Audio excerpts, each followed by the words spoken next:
શરત લાગી આજથી પહેલાં આ રીતે શાક તમે ક્યારેય નહીં બનાવ્યું હોય, ના ક્યારેય જોયું હશે. તો અહીંયા મેં 1/4 કપ જેટલા ચોળાને આખી રાત માટે પાણીમાં પલાળી રાખ્યા હતા. સવારે એ પાણીને કાઢી નાખ્યું છે અને આને આપણે એક પાણીથી ધોઈ લેશું. ત્યારબાદ ચોળાને આપણે કુકરની અંદર ટ્રાન્સફર કરી લેશું અને ચોળા ડૂબે ને એટલું આપણે પાણી નાખવાનું છે. જે પાણીમાં આપણે ચોળા પલાળ્યા હોય ને એ પાણીનો ઉપયોગ નહીં કરવાનો, કારણ કે એમાં એક સ્મેલ આવી ગઈ હોય છે જે બિલકુલ સારું નથી લાગતું. એક પાણીથી ધોઈ લેવા અને ત્યારબાદ કુકરમાં ટ્રાન્સફર કરીને ચોળા ડૂબે એટલું પાણી નાખ્યું છે. હવે મારી પાસે આ રીતનું ટી ઇન્ફ્યુઝર છે, એની અંદર ખડા મસાલા નાખી રહી છું. તમે ઈચ્છો તો પોટલીનો પણ ઉપયોગ કરી શકો છો, કોટનની, અથવા તો એમને એમ નાખી શકો છો. ખડા મસાલામાં એક મોટો એલચો, એક નાની એલચી, 5 થી 6 મરી, 2 નાના ટુકડા તજના અને 5 થી 6 લવિંગ લીધા છે. આવી રીતે ખડા મસાલા ટી ઇન્ફ્યુઝરમાં નાખવાથી આરામથી આપણે કાઢી શકીએ છીએ અને બિલકુલ પણ વાંધો નથી આવતો. તો આ જો પ્રોડક્ટ બાય કરવું હોય તેની લિંક નીચે પ્રોડક્ટમાં આપી દઈશ, તમે ત્યાંથી ક્લિક કરીને બાય કરી શકો છો. હવે આને આપણે મૂકી દઈશું આની અંદર. હવે આની અંદર થોડાક આપણે મસાલા નાખી દઈશું. તો મેં સ્વાદ અનુસાર અહીંયા મીઠું નાખ્યું છે ચોળાના માપનું. ત્યારબાદ 1/2 ટીસ્પૂન જેટલી હળદર પાવડર ને 1 ટીસ્પૂન જેટલું કશ્મીરી મરચું નાખ્યું છે. આનાથી કલર ખૂબ જ સરસ આવશે. ત્યારબાદ આ કુકરને ગેસ ઉપર મૂકી દઈશું જ્યાં સુધી 2 થી 3 ઉભરા ના આવે. અત્યારે લીડ કવર નહીં કરીએ. એક બાઉલ લઈ લઈશું જેમાં 6 ટેબલસ્પૂન જેટલું ઘાટું દહીં લેવાનું છે. અહીં બિલકુલ પણ પાતળા દહીંનો ઉપયોગ નહીં કરીએ, નહીંતર ફોદા થઈ જશે. દહીંના માપનું મીઠું નાખીશું, 1/2 ટીસ્પૂન જેટલી હળદર પાવડર નાખીશું, 1 ટીસ્પૂન જેટલું ધાણા જીરું પાવડર નાખીશું અને 1/4 ટીસ્પૂન જેટલું આપણે કશ્મીરી લાલ મરચું પાવડર નાખીશું. ત્યારબાદ 1 ટેબલસ્પૂન જેટલી કસૂરી મેથી નાખીને બધી વસ્તુને મિક્સ કરી લેશું. પાતળું દહીં હોય તેને થોડીવાર મલમલના કપડામાં અથવા તો ગરણીમાં લટકાવી રાખશો તો આરામથી પાણી નીકળી જશે ને આ રીતનું ઘાટું દહીં મળશે. તો બેઝિકલી આપણે આ રીતનો ઘાટો મસાલો તૈયાર કરવાનો છે. જોઈ શકો છો આ રીતનો મસાલો તમારો તૈયાર થવો જોઈએ. મસાલો તૈયાર છે જેને સાઈડમાં મૂકી દઈશું. 3 મીડિયમ સાઇઝના ટમેટાં લીધા છે, એને આપણે આ રીતની પ્યોરે બનાવી લઈશું. હવે અહીંયા કને 2 થી 3 ઉભરા આવી ગયા છે. તો આ રીતના ચોળામાં ફીણ નીકળે છે, તો આ ફીણને આપણે કાઢી નાખીશું. જેટલી નીકળે એટલે આપણે ફીણને કાઢી નાખવાની છે. આનાથી શરીરમાં યુરિક એસિડનું પ્રમાણ વધી જાય છે અને પરિણામે હાથ પગ દુખવાના ઇસ્યુ થતા હોય છે, સાંધા દુખવાના ઇસ્યુ થતા હોય છે. તો આ ફીણને અચૂકથી કાઢી નાખવાની. ત્યારબાદ ચોળા બાફતી વખતે બારે પાણી ઉભરાય નહીં ને એ માટે કરીને આપણે થોડુંક તેલ નાખી દઈશું. તમે અહીંયા ઘીનો પણ ઉપયોગ કરી શકો છો. હવે લીડ કવર કરીને હાઈ ફ્લેમ ઉપર આપણે 4 થી 5 વિસલ મારી લેશું. જ્યાં સુધી વિસલ લાગે છે ત્યાં સુધી મેં અહીંયા 4 મીડિયમ સાઇઝની ડુંગળી લીધી છે, જેને આપણે ચોપરમાં ટ્રાન્સફર કરી લેશું. હવે જો લસણ અને ડુંગળી ન ખાતા હો તો તમે એને સ્કીપ કરી શકો છો.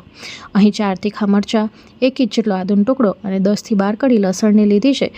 આ બધી વસ્તુને આપણે આ રીતનું બારીક ચોપ કરી લઈશું. તો આવી રીતે બારીક ચોપ કરવાથી એનો ફ્લેવર સરસ આવે છે, સાથે ગ્રેવી છે ને આપણી ઘટ તૈયાર થાય છે. તો અહીં બધું બારીક ચોપ થઈ ગયું છે. હવે આને મૂકી દઈશું સાઈડમાં. વઘાર માટે જાડા તળિયાવાળી કઢાઈ લઈ લીધી છે. 5 ટેબલસ્પૂન જેટલું તેલ ગરમ કરી લીધું છે. 1/2 ટીસ્પૂન જેટલી હિંગ, 1 ટીસ્પૂન જેટલી રાઈ ને 1 ટીસ્પૂન જેટલું જીરું નાખ્યું છે. વઘાર સાથે ચટકી ગયો છે એટલે 2 તમાલપત્ર નાખીશું અને છેલ્લે આપણે સૂકા મરચાં નાખીશું. સૂકા મરચાં છેલ્લે જ નાખવાના. અહીં રાઈ જીરું સરસ ફૂટવા લાગ્યું છે એટલે ડુંગળીને બધું બારીક ચોપ કરીને રાખ્યું હતું એ નાખી દઈશું અને બધી વસ્તુને સારી રીતે મિક્સ કરી લેશું. તો અહીં બારીક ચોપ કરીને લીધું છે એટલે આપણે જે રસો છે ને એ ઘટ તૈયાર થાય છે અને ખાતી વખતે પણ સરસ લાગે છે. સાથે મિક્સ કરી લેશું અને જ્યાં સુધી ડુંગળીનો કલર ન બદલાય ને ત્યાં સુધી આપણે આ ડુંગળીને સાતળવાની છે, એટલે એની કચાશ પણ દૂર થઈ જશે અને મસાલો છે એ સરસ પાકીને તૈયાર થશે. ગેસની મીડિયમ ફ્લેમ ઉપર ડુંગળીની કચાશ દૂર થાય ત્યાં સુધી સાતળવા માટે મૂકી દઈશું. અહીં કુકરમાં 5 વિસલ વાગી ગઈ હતી એટલે વધારાની વરાળ મેં કાઢી નાખી છે. ચોળાને આપણે ચેક કરી લઈશું. તો આવી રીતે ચોળાને ફોડતા આરામથી ફૂટી રહ્યા છે. તો આ ચોળા તૈયાર છે. હવે આ ચોળાને આપણે પાણીમાંથી નિતારી લેશું. એ પાણીનો ઉપયોગ આપણે આગળ કરીશું. અહીં તમે જોઈ શકો છો કે ડુંગળી સરસ સતળાઈ ગઈ છે, એનો કલર ચેન્જ થઈ ગયો છે. તો આ સમયે આની અંદર ટમેટાની પ્યોરે નાખી દઈશું જે આપણે બનાવીને રાખી હતી. હવે મસાલાવાળા દહીંમાં પણ આપણે મીઠું નાખેલું છે ને ચોળામાં પણ મીઠું નાખેલું છે. તો એ ડુંગળીને ટમેટાના માપનું જ મીઠું નાખીશું જેથી ફટાફટ એ ચડી જાય. સાથે મિક્સ કરી લેશું અને લીડ કવર કરીને 5 મિનિટ સુધી મીડિયમ ફ્લેમ ઉપર પકવી લેશું. હવે આ જે મસાલાવાળું ઇન્ફ્યુઝર હતું એને કાઢી લેશું અને પાણીમાંથી ચોળાને નિતારી લેવાનું છે. અહીં તમે જોઈ શકો છો કે તેલ સાઈડમાંથી છૂટું પડી રહ્યું છે ને ટમેટાની ગ્રેવી પણ સરસ સોફ્ટ થઈ ગઈ છે. તો એકવાર સારી રીતે ચલાવી લેશું. અહીં મસાલો સારી રીતે પાકશે તો તમારું શાક પણ સરસ તૈયાર થશે. હવે ડુંગળી ટમેટા સારી રીતે ચડી ગયા છે. તો આ સમયે આની અંદર દહીંવાળો મસાલો નાખી દઈશું. જો આ સમયે પાતળું દહીં વાપરેલું હોય ને તો એ ફોદા થઈ જતું હોય છે. આપણે દહીં ઘાટું લીધું છે એટલે મસાલા તમે જોઈ શકો છો કેટલા સરસ ખીલીને આવ્યા છે.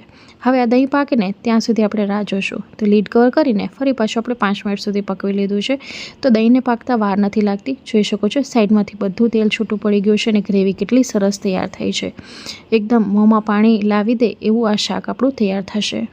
હવે અહીંયા કને છેલ્લે હું આ પંજાબી ગરમ ગ્રેવી મસાલા મળે છે માર્કેટમાં, એ ન હોય તો તમે ગરમ મસાલાનો પણ ઉપયોગ કરી શકો છો. તો 1 ટીસ્પૂન જેટલો મેં નાખ્યો છે. આનાથી ફ્લેવર ખૂબ જ સરસ આવે છે. હવે જે ચોળા આપણે નિતારીને રાખ્યા હતા એ નાખી દઈશું. અત્યારે પાણી સાથે એટલા માટે નથી નાખ્યું કે એકદમ રસો પાતળો ન થઈ જાય, એ માટે કરીને આવી રીતે આપણે થોડું થોડું પાણી ઉમેરીશું તો આપણે એક્ઝેક્ટ કેટલો રસો જોઈએ છે ને એનો ખ્યાલ પડે છે. તો આ એ જ પાણી છે મસાલાવાળું જે આપણે ચોળા બાફીને રાખ્યા હતા. તો આવી રીતે થોડું થોડું કરીને ઉમેરીશું એટલે જેટલો રસો જોઈતો હોય ને એટલું જ પાણી પડે, કારણ કે પછી વધારે પાણી પડી જાય તેને બાળવામાં પણ સમય લાગતો હોય છે અને શાકનો ટેસ્ટ પણ ફરી જતો હોય છે. તો અહીં જેટલું પાણી આપણું વધ્યું હતું એ બધું આપણે પાણી નાખી દીધું છે, જોઈ શકો છો અત્યારે. હવે આવી રીતે 2 થી 3 વખત જે ચોળા છે ને એને ફોડી નાખવાના એટલે રસો છે ને ઘાટો તૈયાર થશે. છેલ્લે 1/4 કપ જેટલી કોથમીર નાખીશું અને લીડ કવર કરીને ફરી પાછું આપણે 3 થી 4 મિનિટ સુધી પકવવા માટે મૂકી દઈશું. એટલે 3 થી 4 મિનિટ બાદ આ રીતનું આપણું તેલ છૂટું પડી જશે અને બધા મસાલા છે ને એ ચોળાની અંદર એનો સ્વાદ બેસી જશે. એકવાર હું ચલાવીને પણ બતાવી દઈશ. અહીં તમે જોઈ શકો છો. હવે બાજુમાં મેં વઘારિયાની અંદર 1 ટેબલસ્પૂન જેટલું બેસનને આવી રીતે શેકીને રાખ્યો હતો એ નાખીશું. 1 જ ટેબલસ્પૂન જેટલું નાખીશું. અત્યારે તમે જોઈ શકો છો ગ્રેવીનું ટેક્સચર કેવું છે. અને હવે બેસન નાખી દીધા બાદ વિધિન અ મિનિટમાં તમે ગ્રેવીનું ટેક્સચર જોજો. આનાથી ગ્રેવી થીક તૈયાર થાય છે. સાથે કઠોળમાં ઘણીવાર કેવું થતું હોય છે કે પાણી ઉમેરી લીધા બાદ કઠોળ અને પાણી છૂટા પડી જતા હોય છે અને જે બિલકુલ સારા નથી લાગતા હોતા. એ માટે કરીને આપણે બેસનને શેકીને છેલ્લે નાખીએ છીએ તો પાણી છૂટું પડતું નથી કઠોળમાંથી અને શાકનો સ્વાદ છે ને એ તમે ટિફિન બોક્સમાં પણ આપશો ને તો છેવટ સુધી એવો ને એવો રહે છે. બેસન છેલ્લે નાખવાનું કારણ એટલા માટે કે એ સીધો રસાને શોક કરી લેતો હોય છે, ગ્રેવીને ઘાટો બનાવતો હોય છે. એટલે જો પહેલાં નાખી દઈએ તો રસો પહેલેથી જ તમારો ઘાટો થઈ જાય છે, એટલે છેલ્લે નાખવામાં આવે છે. અને અહીંયા બેસનને શેકીને લીધો છે એટલે હવે આ ગ્રેવીને વધારે પકવવાની જરૂર નથી અને બિલકુલ પણ આમાં બેસન ઉમેરેલો છે એવો ફ્લેવર નહીં આવે, ઉલટો એનો સ્વાદ છે ને વધારે એન્હાન્સ થઈને આવે છે. તો જોઈ લો વિધિન અ મિનિટમાં ગ્રેવીના ટેક્સચરમાં કેટલું ફરક પડી ગયું છે. મને આ શાક ભાત સાથે ખાવામાં ખૂબ જ મજા પડે છે. તમને આ શાક કેની સાથે ખાવાનું પસંદ છે કમેન્ટ બોક્સમાં લખીને જરૂરથી જણાવજો. તો આ શાક તૈયાર છે પીરસવા માટે. આ શાકને આપણે તીખું જ બનાવ્યું છે. ગુજરાતી શાકમાં ગળ પણ ઉમેરવામાં આવે છે. જો તમને પસંદ હોય તો તમે નાખી શકો છો. રીંગણને ભરવાની ઝંઝટ વગર નવા મસાલા સાથે નવી રીતે આજે આપણે ભરેલા રીંગણનું શાક બનાવીશું. જેના માટે એક મિક્સર જારની અંદર 1/4 કપ જેટલી ખારી શીંગ લેશું. એ ન હોય તો સિંગદાણાને શેકીને ફોતરા કાઢીને લઈ શકો છો. સાથે 1/4 કપ જેટલા પાપડી ગાંઠિયા લેશું. એ ન હોય તો બેસનને શેકીને પણ તમે લઈ શકો છો. 1 ટેબલસ્પૂન જેટલા તલ લેશું. 1 ટીસ્પૂન જેટલી કાચી વરિયાળી નાખીશું. 20 દાણા આપણે મરીના નાખીશું અને સાથે 1 ટીસ્પૂન જેટલા આપણે આખા ધાણા નાખીશું. હવે પલ્સ મોડ ઉપર અથવા તો ઓન ઓફ કરીને આપણે અહીંયા અધકચરો પાવડર કરી નાખવાનો છે, એકદમ પાવડર નહીં કરીએ. તો આ રીતનું દરદરું આપણો પાવડર તૈયાર થવો જોઈએ. હવે આને સાઈડમાં મૂકી દઈશું. એક બાઉલની અંદર 1/2 કપ જેટલું ઘાટું દહીં લેવાનું છે અને થોડુંક ખાટું હશે તો ચાલશે. જેની અંદર 1 ટીસ્પૂન જેટલું કશ્મીર લાલ મરચું પાવડર, 1 ટીસ્પૂન જેટલું ધાણા જીરું પાવડર, 1/2 ટીસ્પૂન જેટલી હળદર પાવડર, 1/4 ટીસ્પૂન જેટલો ગરમ મસાલો અને 1 ટેબલસ્પૂન જેટલી કસૂરી મેથી નાખીશું. હવે બધી વસ્તુને મિક્સ કરી લેશું. ઘાટું દહીં હશે ને તો આ રીતનો ઘાટો મસાલો તૈયાર થશે, નહીંતર પાતળા દહીંમાંથી પાછળથી ફોદા છૂટા પડી જાય. આ મસાલાને સાઈડમાં મૂકી દઈશું. અહીં 350 ગ્રામ જેટલા મેં ભરવાના રીંગણ લીધા છે. તાજા કૂણા અને કડક હોય એવા રીંગણની પસંદગી કરો એટલે અંદરથી બિયા ના નીકળે અને બગડેલા ના નીકળે. સેજ ડીંડીનો ભાગ કાપીને આવી રીતે પ્લસની નિશાનીમાં કાપા પાડીશું. છેટ નીચે સુધી ન લઈ જવા આવી રીતે થોડીક જગ્યા મૂકી દેવાની. અને કાપા પાડતી વખતે જોઈ લેવાનું કે એક પણ રીંગણ અંદરથી બગડેલું નથી ને. મારા અહીંયા તાજા અને કૂણા રીંગણ હતા એટલે એક પણ રીંગણ બગડેલું નથી અને એનામાં તમે જોઈ શકો છો બિયાનો ભાગ પણ નથી. તો આ રીતે બધા રીંગણમાં કાપા લગાડી દીધા બાદ એના ઉપર થોડુંક આવી રીતે તેલ નાખીશું અને ત્યારબાદ આનામાં થોડાક મસાલા કરીશું. તો સ્વાદ અનુસાર મીઠું નાખીશું. આવી રીતે બધા રીંગણ ઉપર છાંટી દેવાનું. ત્યારબાદ આની અંદર 1/2 ટીસ્પૂન જેટલી હળદર પાવડર અને 1 ટીસ્પૂન જેટલું કશ્મીરી લાલ મરચું પાવડર નાખીને બધી વસ્તુને ચોળીને મિક્સ કરી લઈશું. એટલે મસાલો છે ને સારી રીતે રીંગણ ઉપર લાગી જાય. અને જે મસાલો વધે છે ને એને આવી રીતે જે કાપા પાડ્યા છે ને અંદરની સાઈડ લગાડીશું. એટલે અંદર મીઠું જશે ને તો રીંગણ ફટાફટ ચડી જશે અને અંદરથી પણ રીંગણ ખાતી વખતે આપણે ફીકા નહીં લાગે. તો આવી રીતે ફક્ત હાથ અડાડી દેવાનો છે. હવે બાજુમાં મેં તેલ ગરમ કરવા માટે મૂકી દીધું છે. રીંગણ આપણા તૈયાર છે તો એની અંદર આપણે નાખી દઈશું. તમે કુકરમાં પણ બનાવી શકો છો, પણ રીંગણ જલ્દી ચડી જતા હોવાથી કુકરમાં બનાવીએ છીએ તો એ વધારે કૂક થઈ જાય છે. ગેસની ફ્લેમને એકદમ સ્લો જ રાખવાની છે જેથી મસાલા ન બળી જાય. હવે આને આપણે ઢાંકીશું. તો ઊંડી થાળી હોય ને એનો ઉપયોગ કરવાનો. તો જેનામાં આપણે રીંગણમાં મસાલો ચોળ્યો છે એ થાળીનો ઉપયોગ કર્યો છે, કારણ કે આમાં મસાલો ને તેલ છે. આમાં જ હું થોડુંક પાણી નાખી દઈશ અને વરાળથી આપણે એને બાફીશું. આ પાણીને આપણે પાછળ શાકમાં વાપરશું, કારણ કે આ પાણી ગરમ થઈ જશે. હવે જ્યાં સુધી રીંગણ બફાય છે ત્યાં સુધી 3 મીડિયમ સાઇઝની ડુંગળીને આવી રીતે ઝીણી ઝીણી ચોપ કરી લીધી છે. એ જ રીતે 3 મીડિયમ સાઇઝના લાલ અને પાકા ટમેટાં લીધા છે, એને પણ આપણે ઝીણા ઝીણા ચોપ કરી લઈશું. અહીં 20 કળી લસણની, 4 તીખા મરચાં અને 1 ઇંચ જેટલા આદુને આવી રીતે ઝીણું ઝીણું સમારીને લીધું છે. અહીં મેં ચોપરનો ઉપયોગ કર્યો છે. હવે થોડીવાર પછી આપણે રીંગણને ચેક કરી લઈશું. તો વચ્ચે વચ્ચે મેં 1 થી 2 વાર ચલાવી લીધું હતું. અહીં તમે જોઈ શકો છો રીંગણનો કલર ચેન્જ થઈ ગયો છે. આવી રીતે ચાકુ અંદર નાખતા એ આરામથી જઈ રહ્યું છે. આવી રીતે કૂક કરવાથી એક તો રીંગણ ફટાફટ કૂક થઈ જાય છે, સાથે એનો ટેસ્ટ છે ને સરસ લાગે અને રીંગણ ગળી નથી જતા. તો આપણે રીંગણ બધા કાઢી લીધા છે. તેલ આપણું ગરમ છે તો એની અંદર 1 ટીસ્પૂન જેટલી રાઈ, 1/2 ટીસ્પૂન જેટલું જીરું નાખીશું, 1/4 ટીસ્પૂન જેટલી હિંગ નાખીશું અને વઘારને સાથે ચટકવા દેશું. તો આ છે દગડફૂલ. તો મસાલાની દુકાને આરામથી તમને મળી જાય છે. તો દગડફૂલ નાખવાથી કોઈ બી વાનગીમાં સુગંધ બહુ જ સરસ આવે છે. તો મેં 1 ટુકડો નાખ્યો છે ને સાથે મીઠા લીમડાના પાન નાખીશું. અહીં વઘારની સાથે ચટકાવી લઈશું. ત્યારબાદ આની અંદર આપણે 1 તમાલપત્ર નાખીશું અને સે તમાલપત્ર ચટકે એટલે ત્યારબાદ આપણે આની અંદર જે આદુ, મરચાં અને લસણ બારીક ચોપ કરીને રાખ્યા છે એ નાખી દઈશું. અહીં વઘાર ચટકી ગયો છે. આદુ, લસણ, મરચાં નાખી દીધા છે. ગેસની ફ્લેમ સ્લો જ રાખવાની છે. બસ 30 સેકન્ડ સુધી આવી રીતે ચલાવીશું. ત્યારબાદ આપણે જે બારીક ચોપ કરેલી ડુંગળી હતી એ નાખી દઈશું. હવે જો લસણ ડુંગળી ન ખાતા તો તમે એને સ્કીપ કરી શકો છો. આદુ મરચાંની પેસ્ટ નાખવાની ને આ સમયે સીધા તમારે અહીંયા ટમેટાં ઉમેરી દેવાના. અહીં આદુ, લસણ, મરચાં સતળાઈ ગયા છે તો હવે ઝીણી સમારેલી ડુંગળી નાખી દઈશું. અહીં તમે પેસ્ટનો પણ ઉપયોગ કરી શકો છો, પણ જ્યારે આવી રીતે ઝીણું સમારી લઈએ છીએ ને તો જે ગ્રેવી છે ને ઘટ તૈયાર થાય છે. જ્યારે તમે પેસ્ટ કરીને લ્યો છો ને તો એ ગ્રેવી પાતળી તૈયાર થાય છે. હવે આપણે મસાલાના માપનું મીઠું નાખી દઈશું. રીંગણમાં ઓલરેડી આપણે મીઠું નાખી દીધું છે એટલે ડુંગળી ટમેટાના માપનું જ અત્યારે મીઠું નાખી રહીશું. મીઠું નાખીને સાથે મિક્સ કરી લઈશું અને ઢાંકીને ડુંગળીની કચાશ દૂર થાય ને ત્યાં સુધી આપણે પકાવવાનું છે, અથવા તો એ ટ્રાન્સપેરન્ટ થાય ને ત્યાં સુધી પકવીશું. તો અહીં તમે જોઈ શકો છો ડુંગળીનો કલર ચેન્જ થઈ ગયો છે, બધું પાણી બળી ગયું છે અને મસાલો એકદમ ડ્રાય સરસ તૈયાર થઈ ગયો છે. તો એટલે સુધી આપણે કૂક કરવાનો છે. તો બસ આ જ સમયે આની અંદર જે બારીક ચોપ કરેલા ટમેટા હતા ને એ નાખી દઈશું. સારી રીતે આપણે મિક્સ કરી લઈશું. હવે મસાલા પણ આપણે નાખેલા જ છે અને મીઠું પણ આપણે નાખી દીધું છે. ફક્ત આપણે થોડીવાર આવી રીતે મિક્સ કરી લીડ કવર કરીને હવે જ્યાં સુધી ટમેટાની કચાશ દૂર ન થાય, ટમેટા પાકી ન જાય ને ત્યાં સુધી પકાવવાનું છે. તો લીડ કવર કરીને આપણે પકવી લીધું છે. અહીંયા ટમેટા પણ જોઈ શકો છો એકદમ મેશી થઈ ગયા છે અને ટમેટાના પાણીનો ભાગ પણ બળી ગયો છે. એટલે મસાલો આપણો સારી રીતે કૂક થઈ ગયો છે. તો હવે આ સમયે આની અંદર દહીંવાળો મસાલો નાખી દઈશું. તો એક કરીને આપણે બધું ઉમેરવાનું છે. એક ભેગું બધું નથી ઉમેરી દેવાનું, નહીં તો વાર પણ લાગશે અને મસાલા પ્રોપર ચડશે પણ નહીં. હવે સારી રીતે આપણે મિક્સ કરી લઈશું. અહીં તમે જોઈ શકો છો ઘાટું દહીં લીધું હતું ને એટલે ફોદા છૂટા નથી પડ્યા. બસ હવે લીડ કવર કરીશું. આ દહીં ફટાફટ પાકી જશે ને આવી રીતે સાઈડમાંથી તેલ છૂટું પડી જશે. તો એક મોટો ટુકડો આપણે ઘડપણ પ્રમાણે અહીં ગોળ નાખ્યો છે. ગોળ ઉમેરવાથી આ શાક બિલકુલ પણ ઘડ્યું નહીં થાય, બધો ટેસ્ટ બેલેન્સ થશે. સાથે મિક્સ કરી લીધા બાદ આપણે જે ફ્રાય કરીને રીંગણ રાખ્યા હતા ને એ નાખી દઈશું અને જે થાળીમાં ગરમ પાણી હતું ને આપણે નાખ્યું હતું એ નાખી દઈશું. હવે જો આ સમયે તમારું પાણી ઠરી ગયું હોય તો એ પાણીને ગરમ કરી લેવાનું. સાહિત્ય મિક્સ કરી લીધું છે. અહીં તમે જોઈ શકો છો આ રીતની ગ્રેવી તૈયાર થશે. હવે જે ખારી સિંગવાળો ભૂકો તૈયાર કરીને રાખ્યો હતો પાવડર એ નાખી દઈશું. આ સમયે છેલ્લે નાખવાથી મસાલો નીચે બળશે નહીં. જો તમે પહેલેથી જ ખારી સિંગ ગાંઠિયા નાખી દેશો તો એ તળિયે ચોંટી જાય છે અને પરિણામે મસાલો સારી રીતે કૂક થતો નથી, એટલે આપણે છેલ્લે જ નાખવાનું છે. હવે લીડ કવર કરીને આપણે આને 2 થી 4 મિનિટ સુધી ચડવા દઈશું. ગેસની ફ્લેમ સ્લો જ રાખવાની છે, એ વાતનું ધ્યાન રાખજો. હવે ગાંઠિયાને બધું નાખ્યું હતું એટલે બધું તેલ છૂટું પડી જશે અને મસાલો સરસ ચડી જશે. તો તૈયાર છે આપણું ભરવાની ઝંઝટ વગર નવા મસાલા સાથે નવી રીત સાથે આખા રીંગણનું ભરેલું શાક. તો આજની રેસીપી તમને કેવી લાગી કમેન્ટ બોક્સમાં લખવાનું અને તમારો અનુભવ જણાવવાનું ભૂલતા નહીં. તમે મારો વિડીયો કયા ગામ, કયા શહેર, કયા મેગા સિટીથી જોવો છો એ પણ કમેન્ટ બોક્સમાં લખીને જણાવજો. એ જાણીને મને ખૂબ જ આનંદ થાય છે.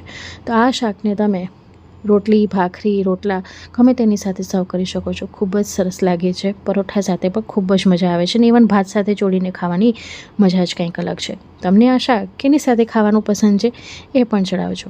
ચાલો ફરી મળીશ આવી જ નવી ઇન્ટરેસ્ટિંગ રેસિપી સાથે. ત્યાં સુધી આવજો. Bye, take care. Thanks for watching. એકદમ નવા મસાલા સાથે નવી રીત સાથે ટીંડોળાના શાકની રેસીપી શેર કરીશ. ખૂબ જ ટેસ્ટી બને છે. તો પંજાબી શાકને પણ ટક્કર મારે તેવું આ શાક તૈયાર થાય છે. જો આજ સુધી આ રીતે ક્યારે શાક ન બનાવ્યું ને તો એકવાર મારા કયા પ્રમાણે એકવાર જરૂરથી ટ્રાય કરજો. તમને લોકોને ખૂબ જ ભાવશે. તો આ ટીંડોળાનું નવું શાક બનાવવા માટે આપણે અહીંયા 250 ગ્રામ જેટલા ટીંડોળા લઈ લીધા છે. આ ઘરના 2 થી 3 વ્યક્તિને પૂરું થાય એટલી ક્વોન્ટિટીમાં શાક તૈયાર થાય છે. હવે ટીંડોળાની પસંદગી કેવી કરવાની? તો આવી રીતે ઝીણા હોય, બહુ જાડા ન હોય અને બહુ ઘેરો કલરનો હોય ને એવા ટીંડોળાની પસંદગી કરશો તો અંદરથી લાલ કે પીળા નહીં નીકળે, કાચા અને કૂણા જ નીકળશે. તો અહીં ટીંડોળાને આપણે ધોઈને કોરા કરી લીધા છે ને આવી રીતે એક ટીંડોળાના 4 ચીરિયા કરી લેશો એ રીતે કાપી લેવાના છે. તો અહીં તમે જોઈ શકો છો મારા બધા ટીંડોળા છે એક કાચા અને કૂણા નીકળ્યા છે, એક પણ લાલ કે પીળું નથી નીકળ્યું. તો આ રીતે જો ટીંડોળાની પસંદગી કરશો તો બધા તમારા સરસ જ નીકળશે. હાથેથી દબાવીને જોવાનું, બહુ કઠણ ન હોય, બીજાવાળો ભાગ ન દેખાતો હોય તો એ ટીંડોળા તમારા કાચા કૂણા જ નીકળશે. તો આ રીતે અહીં મેં 250 ગ્રામ જેટલા ટીંડોળાને એટલે કે ટીંડલીને કટ કરીને સમારી લીધા છે.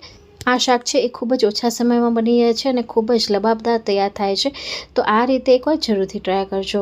હવે શાકના વઘાર માટે આપણે અહીંયા જાડા તળાયા વડે કઢાઈ લઈ લીધી છે, જેની અંદર આપણે 4 ટેબલસ્પૂન જેટલું મગફળીનું તેલ ગરમ કરી લીધું છે. તેલ આપણું ગરમ થઈ ગયું છે એટલે આની અંદર આપણે ટીંડોળાને નાખી દઈશું અને એકવાર સારી રીતે મિક્સ કરી લઈશું. તો પહેલાં આપણે અહીંયા તેલમાં જ એને સાંતળવાના છે. તેલમાં સાંતળવાથી એનો ફ્લેવર ખૂબ જ ઇન્હાન્સ થઈને આવે છે. હવે આ ટીંડોળા અંદરથી ખાતી વખતે ફીકા ન લાગે એ માટે કરીને આ સમયે સ્વાદ અનુસાર મીઠું નાખી દઈશું અને 1/2 ટીસ્પૂન જેટલી હળદર પાવડર નાખીશું એટલે જે ટીંડોળાનો કલર છે ને ખૂબ જ સરસ આવે છે, લીલોછમ રહે છે. સારી રીતે મિક્સ કરી લઈશું અને લીડ કવર કરીને આપણે એને પકવા માટે મૂકી દઈશું. ગેસની ફ્લેમને આપણે અત્યારે મીડિયમ રાખવાની છે. તો મીડિયમ ફ્લેમની ગેસ ઉપર જ આપણે ટીંડોળાને પકાવીશું. ખૂબ જ ઓછા સમયમાં આ તૈયાર થઈ જશે. તો ગેસની ફ્લેમ મીડિયમ કરી લીધી છે. લીડ ઢાંકી દઈશું અને આને પકવા માટે મૂકી દઈશું. ત્યારબાદ એક ચોપર લઈ લેશું, જેની અંદર 3 લાલ અને પાકા ટમેટાં નાખી દઈશું. અહીં તમે મિક્સર જારનો પણ ઉપયોગ કરી શકો છો. હવે તીખાસ અનુસાર અહીંયા તમારે મરચાંનો ઉપયોગ કરવાનો છે. તો મેં જે તીખા મરચાં આવે છે એનો ઉપયોગ કર્યો છે ને 4 નંગ જેટલા લીધા છે. હવે આને આપણે ચોપ કરી લઈશું. તેનું જે ટેક્સચરવાળું આપણે પલ્પ મળશે ને એટલે ગ્રેવી છે ખૂબ જ સરસ તૈયાર થશે. એકદમ જો મિક્સર જારમાં કરો તો એકદમ પીસી ના નાખવાની, એટલે કે પ્યોરે નથી કરવાની. આવી રીતે અધકચરું ટેક્સચર હોવું જોઈએ. હવે આની અંદર જ આપણે મસાલા કરી લઈશું. તો ટીંડોળાના માપનું મીઠું નાખી દીધું છે, તો તે ટમેટાના માપનું જ મેં મીઠું નાખ્યું છે. 1/2 ટીસ્પૂન જેટલી હળદર પાવડર નાખીશું. 1 ટેબલસ્પૂન જેટલું ધાણા જીરું પાવડર અને 2 ટીસ્પૂન જેટલું આપણે કશ્મીરી લાલ મરચું પાવડર નાખીશું. અહીં મરચાંથી કલર ખૂબ જ સરસ આવે છે. સાથે 1 ટેબલસ્પૂન જેટલી કસૂરી મેથી નાખીને બધી વસ્તુને મિક્સ કરી લઈશું. તો આપણું મિશ્રણ તૈયાર છે, જેને સાઈડમાં મૂકી દઈશું. હવે અહીં એટલી વારમાં જ આપણા ટીંડોળા છે એ તૈયાર થઈ ગયા છે. જોઈ શકો છો સાયતે મિક્સ કરી લઈશું અને આવી રીતે ભાંગતા એ ભંગાઈ રહ્યા છે, એટલે કે એની જે કચાશ છે દૂર થઈ ગઈ છે ને આ પાકી ગયા છે. તો હવે આને આપણે એક પ્લેટમાં કાઢી લઈશું. હવે આ જે તેલ વધ્યું છે એમાં જ આપણે વઘાર કરીશું. તેલ ગરમ છે એટલે 5 નંગ જેટલા લવિંગ અને 1 એલચી નાખીશું. હવે જેવું સેજ ફૂટે એટલે 1 ટીસ્પૂન જેટલું આપણે જીરું નાખીશું અને 1/4 ટીસ્પૂન જેટલી આપણે હિંગ નાખીશું. અહીં જીરું સેજ બ્રાઉન રંગનું થાય ત્યાં સુધી પકવી લઈશું. લવિંગ અને એલચી નાખીએ છીએ એટલે ધ્યાન રાખવાનું, ફૂટે તો એ ઉડે છે એટલે મોઢું છે એ થોડુંક દૂર રાખવાનું. હવે વઘાર સાથે તતડી ગયો છે એટલે આની અંદર આપણે જે ટમેટા ક્રશ કરીને રાખ્યા હતા એ નાખી દઈશું અને સાથે મિક્સ કરી લઈશું. અહીં ટમેટાની કચાશ દૂર થાય ત્યાં સુધી પકવીશું. ટમેટાની અંદર જ આપણે મસાલા કરી લીધા હતા એટલે શાકનો કલર ખૂબ જ સરસ આવે છે. તો તમે જોઈ શકો છો કેટલો સરસ શાકનો કલર આવ્યો છે અને આવી રીતે મસાલા ટમેટા સાથે પાકશે તો એનો ફ્લેવર પણ ખૂબ જ સરસ આવશે. હવે જે ચોપરની અંદર થોડુંક ટમેટાનો પલ્પ હતો એમાં થોડુંક ગરમ પાણી નાખીને આપણે એની અંદર નાખી દીધું છે અને તેલ છૂટું પડે ત્યાં સુધી ઢાંકીને પકવીશું. હવે જ્યાં સુધી તેલ છૂટું પડે છે ત્યાં સુધી એક મિક્સર જારની અંદર હાફ કપ જેટલા ગાંઠિયા લીધા છે. ગાંઠિયાની જગ્યાએ તમે પાપડીનો પણ ઉપયોગ કરી શકો છો અને સેવનો પણ ઉપયોગ કરી શકો છો. સાથે 1/3 કપ જેટલી ખારી શીંગ લીધી છે. ખારી શીંગ ન હોય તો તમે શેકેલા શિંગદાણાના ફોતરા કાઢીને પણ ઉપયોગ લઈ શકો છો. ટોપરું કે તલનો પણ ઉપયોગ લઈ શકો છો, જેને આપણે પીસી લીધું છે. હવે એટલી વારમાં જ અહીંયા તેલ છૂટું પડી ગયું છે તો એકવાર આપણે સાયતે મિક્સ કરી લઈશું. તો અહીં આ મસાલો આપણો તૈયાર થઈ ગયો છે. હવે આ સમયે આની અંદર ખાટું ન હોય અને ઘાટું હોય એવું 4 ટેબલસ્પૂન જેટલો આપણે દહીંનો ઉપયોગ કર્યો છે. પાતળા દહીંનો ઉપયોગ ના કરીશું. ઘાટું દહીં લેશો તો એ ફોદા નહીં વળે, આવી રીતે ઘાટી ગ્રેવી તૈયાર થશે. સાયતે મિક્સ કરી લીધા બાદ એની અંદર સિંગદાણા અને ગાંઠિયાનો પાવડર નાખી દઈશું એટલે ગ્રેવી છે આપણી ઘટ તૈયાર થશે અને ક્યાંયથી પણ આપણું જે દહીં છે એ ફાટતું નથી. હવે લીડ કવર કરીને આપણે આ ગ્રેવીને પકવા માટે મૂકી દઈશું. તો ઢાંકણ ઢાંકીને મીડિયમ ફ્લેમ ઉપર આપણે આ ગ્રેવીને 5 મિનિટ સુધી પકાવી લીધી છે એટલે તેલ છૂટું પડી જશે. તમે જોઈ શકો છો કે મસાલો ખૂબ જ સરસ તૈયાર થયો છે. તો એકવાર સાયતે ચલાવી લેશો અને ત્યારબાદ આની અંદર જે આપણે સાતળેલા ટીંડોળા તૈયાર કરીને રાખ્યા હતા એ નાખી દઈશું. હવે તમને જે રીતનું ગ્રેવીવાળું શાક પસંદ હોય ને એ પ્રમાણે તમારે અહીં પાણી નાખવાનું છે. તો પહેલાં ટીંડોળા નાખ્યા બાદ આપણે સાયતે મિક્સ કરી લઈશું જેથી બધો મસાલો છે ને એ એકવાર કોટ થઈ જાય. પછી આપણી આવશ્યકતા અનુસાર ગ્રેવી જેટલી પાતળી કે થીક પસંદ હોય ને એ પ્રમાણે અહીંયા પાણી નાખવાનું. હવે પાણી આપણે ગરમ પાણીનો ઉપયોગ કરવાનો છે. ઠંડુ પાણી આપણે બિલકુલ પણ ઉપયોગમાં નહીં લઈએ, નહીં તો શાકનું ટેમ્પરેચર ડાઉન થઈ જશે અને શાકના ટેસ્ટમાં પણ ફરક પડશે. હવે ફ્લેવર ઇન્હાન્સ કરવા માટે 1/2 ટીસ્પૂન જેટલો થોડો ગરમ મસાલો નાખી અને બધી વસ્તુને મિક્સ કરી લઈશું. તો અહીં તમે જોઈ શકો છો કે ભાખરી, રોટલા કે રોટલી સાથે ખાઈ શકાય તેવું ટીંડોળાનું નવી રીતનું શાક તૈયાર છે. હવે છેલ્લે આપણે મસાલો નાખ્યો તો એટલે થોડુંક આપણે ફરી પાછું 3 થી 4 મિનિટ સુધી પકવી લઈશું. ગેસની ફ્લેમને સ્લો રાખીશું. તો 3 થી 4 મિનિટ બાદ તેલ છૂટું પડી ગયું છે અને ગરમ મસાલાની સુગંધ ખૂબ જ સરસ આવી રહી છે. હવે છેલ્લે 1 ટેબલસ્પૂન જેટલું તેલ ગરમ કરી લીધું હતું જેની અંદર 10 બારીક ચોપ કરેલી લસણની કળી નાખી છે અને લસણનો થોડોક કલર બદલાય ત્યાં સુધી પકવી લીધું છે. ત્યારબાદ 1 ટીસ્પૂન જેટલું કશ્મીરી લાલ મરચું પાવડર નાખીને આ વઘારને આપણે છેલ્લે શાક ઉપર ઉમેરી દઈશું. આ કરવું ટોટલી ઓપ્શનલ છે પણ આનાથી ફ્લેવર ખૂબ જ ઇન્હાન્સ થઈને આવે છે. તમે ઈચ્છો તો વઘાર દરમિયાન જ લસણને નાખી શકો છો. આવી રીતે છેલ્લે નાખવાથી એનો ફ્લેવર વધારે ઇન્હાન્સ થઈને આવે છે. તો તૈયાર છે નવા મસાલા સાથે, નવા ટેસ્ટ સાથે ટીંડોળાનું શાક જે પંજાબી શાકને ટક્કર મારે તેવું છે ને? તમે મારો વિડીયો કયા ગામ, કયા શહેર, કયા મેગા સિટીથી જોવો છો કમેન્ટ બોક્સમાં લખીને જરૂરથી જણાવજો. એ જાણીને મને ખૂબ જ આનંદ થાય છે કે મારો વિડીયો દેશના કયા ખૂણે સુધી પહોંચ્યો છે. છેલ્લે કોથમીર નાખીને આપણે શાકને ગાર્નિશ કરી લઈશું. તો તૈયાર છે આપણું નવા મસાલા સાથે ટીંડોળાનું શાક. જો આજની આ રેસીપી તમને કોઈ પણ કારણોસર ગમી હોય તો પ્લીઝ મને સપોર્ટ કરજો. મને સપોર્ટ કરવા માટે તમે મારા વિડીયોને લાઇક, શેર, ચેનલને સબસ્ક્રાઈબ કરી શકો છો. બાજુમાં આપેલી બેલ બટન જરૂરથી દબાવજો જેથી મારા આવનારા વિડીયોઝની નોટિફિકેશન તમને મળતી રહે. હું ફરી મળીશ આવી જ નવી ઇન્ટરેસ્ટિંગ રેસીપી સાથે. ત્યાં સુધી આવજો. Bye, take care. Thanks for watching.